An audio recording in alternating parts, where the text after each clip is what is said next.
अगर तुम 1 घंटा पढ़ने के बाद भी ये फील करते हो कि टाइम हो गया पर आउटपुट कुछ नहीं निकला, तो प्रॉब्लम तुम्हारी पढ़ाई की नहीं है, प्रॉब्लम है तुम्हारी फोकस एनर्जी जो वीक हो चुकी है। और जब फोकस एनर्जी वीक होती है, तुम कितनी भी मेहनत कर लो लेकिन रिजल्ट वैसा का वैसा ही रहेगा। इसीलिए आज मैं तुम्हें वो फोकस सिस्टम देने वाला हूँ जो आयानो कोजी फॉलो करता था।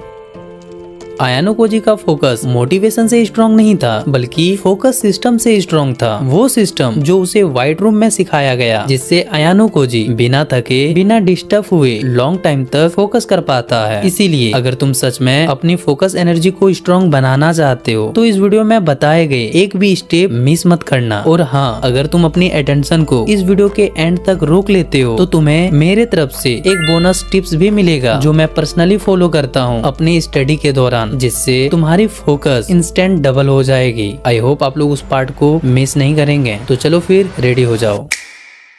देखो, जब तक प्रॉब्लम की जड़ नहीं समझोगे तब तक प्रॉब्लम को हमेशा के लिए सॉल्व नहीं कर पाओगे। इसीलिए फोकस कैसे करें इससे पहले ये जान लेते हैं कि आखिर फोकस टूटता क्यों है। सबसे पहले एक गलतफहमी जो तुमने अपने दिमाग में पाल रखी है उसे दूर करता हूँ। फोकस डिस्ट्रैक्शन से नहीं टूटता, फोकस मोबाइल से नहीं टूटता और ना ही फोकस मोटिवेशन की कमी होने से टूटता है। देखो, मैं ये नहीं बोल रहा कि डिस्ट्रैक्शन एग्जिस्ट नहीं करता, मैं ये बोल रहा हूँ कि डिस्ट्रैक्शन रूट केस नहीं होता, डिस्ट्रैक्शन लास्ट स्टेप होता है। मतलब फोकस टूटने का फाइनल सिम्टम डिस्ट्रैक्शन होता है, रीजन नहीं। चलो इसे थोड़ा डिटेल में समझते हैं।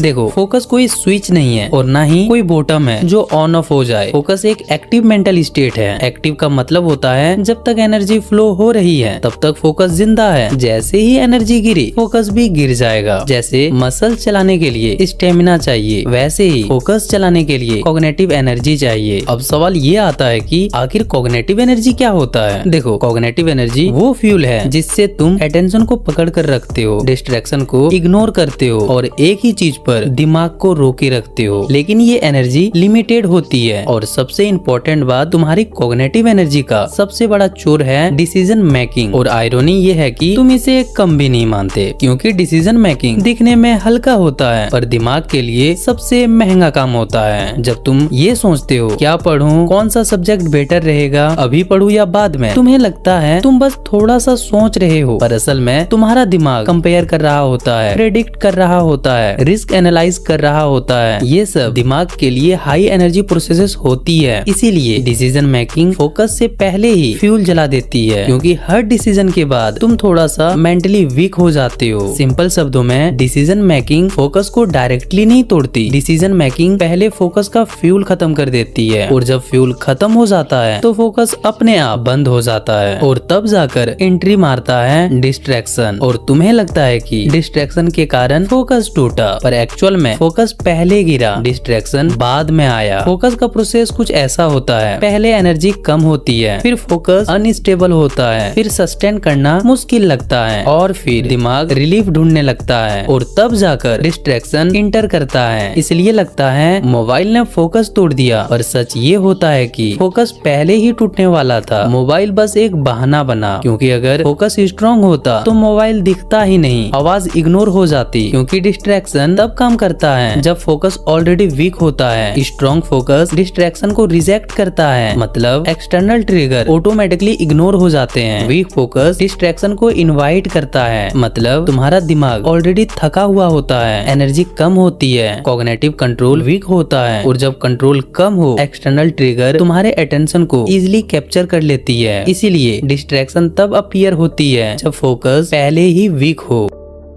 आई होप आप लोगों को ये क्लियर हो गया होगा कि फोकस कैसे टूटता है और डिस्ट्रैक्शन का इसमें क्या रोल होता है। तो चलिए अब बात करते हैं कैसे हम अपने फोकस को स्ट्रॉन्ग कर सकते हैं।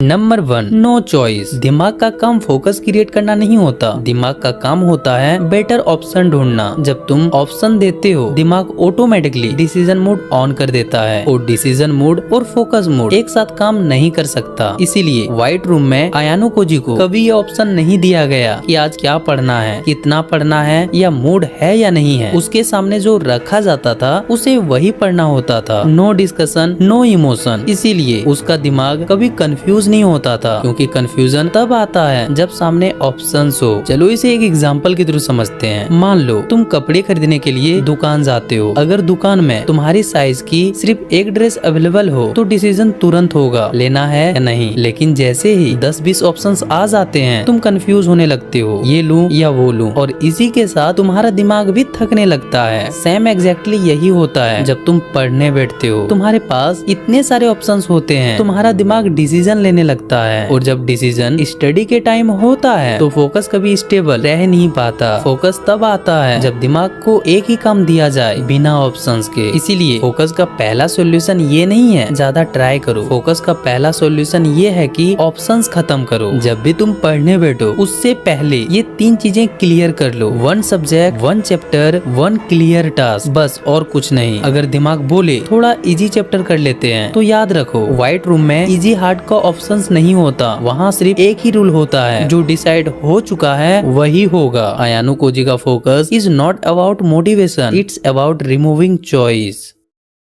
Number 2, boredom is the not problem. सबसे पहले एक गलतफहमी तोड़ दो। बर्डम फोकस का दुश्मन नहीं है, बर्डम सिर्फ एक सिग्नल है। जब भी तुम बोर होते हो तुम्हें लगता है फोकस नहीं है, लेकिन रियलिटी बोर लगने का मतलब होता है दिमाग को हाई स्टिमुलेशन नहीं मिल रही, बस इतना ही फर्क है। अब सवाल आता है ये बर्डम एक्चुअली होता क्या है। देखो, बर्डम का मतलब ये नहीं कि काम बेकार है और ना ही ये कि तुम लेजी हो। बर्डम का मतलब होता है तुम्हारा दिमाग फास्ट डोपामिन के एडिक्ट से गुजरा हुआ है और अब उसे स्लो रिवॉर्ड टॉलरेट नहीं हो रहा। जब तुम फोन चलाते हो हर 5 सेकंड में नया content, instant excitement, zero effort, और जब तुम पढ़ने बैठते हो same page, same word, same progress, delay reward, तो दिमाग रेजिस्टेंस क्रिएट करता है। इसी रेजिस्टेंस का नाम बर्डम है। देखो, प्रॉब्लम बर्डम आना नहीं है, प्रॉब्लम ये है कि तुम बर्डम को सिग्नल मान के भाग जाते हो। जैसे ही बर्डम आता है फोन उठा लेते हो, ब्रेक ले लेते हो, बाद में पढ़ूंगा बोल देते हो, और तुम्हारा दिमाग एक रूल सीख जाता है, जैसे ही काम बोरिंग लगे एस्केप अलाउ है। यही रूल तुम्हारे फोकस को मार देता है। इसीलिए जब पढ़ते समय बर्डम आए, मन करे उठ जाने का, फोन चेक करने का, या दिमाग बोले कुछ नहीं हो रहा है, तो एक गलती कभी मत करना, भागना मत। ना फोन उठाना, ना खुद से फाइट करना, और ना ही फोकस लाने की एक्टिंग करना। बस चुपचाप वहीं बैठे रहना। याद रखना,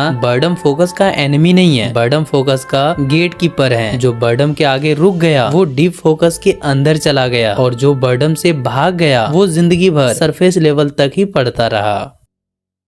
number 3, no escape zone. White room में अयानु कोजी को फोकस करना सिखाया नहीं गया, उसे भागने का ऑप्शन ही नहीं दिया गया। वहाँ मोटिवेशन का वेट नहीं होता था, वहाँ मूड का सवाल नहीं होता था, वहाँ सिर्फ एक रूल होता था, काम करो या कुछ भी मत करो। और यहीं से रियल फोकस पैदा होता है। तुम फोकस इसलिए लूज करते हो क्योंकि तुम्हारा दिमाग जानता है अगर बोरिंग लगा तो फोन है, अगर हैवी लगा तो ब्रेक है, अगर मन नहीं किया तो कल है। व्हाइट रूम में ये तीनों चीजें एग्जिस्ट ही नहीं करती थी। इसीलिए जब तुम इसके बंद कर देते हो, फोन, ब्रेक, उठना, इधर उधर देखना, तो पहले 10 मिनट एक चीज होती है, दिमाग बहाने बनाता है, बॉडी रेस्टलेस हो जाती है, मन करेगा बस निकल जाने का। और जैसे ही तुम सब पर कंट्रोल लाते हो, दिमाग समझ जाता है कि यहाँ से भागने का कोई ऑप्शन ही नहीं है। और जैसे ही ये एक्सेप्ट होता है, ओवर थिंकिंग शट डाउन हो जाती है, कंपैरिजन मर जाता है, और तब फोकस फोर्सफुली एक्टिव होता है। इसीलिए रोज एक स्टडी ब्लॉक सेट करो, 45 या 60 मिनट का। इस ब्लॉक में सिर्फ 2 ऑप्शंस हो, पहला या तो पढ़ो, दूसरा या तो कुछ भी मत करो। और एक बात क्लियर कर लो, तुम फोकस के लिए बैठ नहीं रहे, तुम इसके तोड़ने के लिए बैठ रहे हो। जिस दिन इसके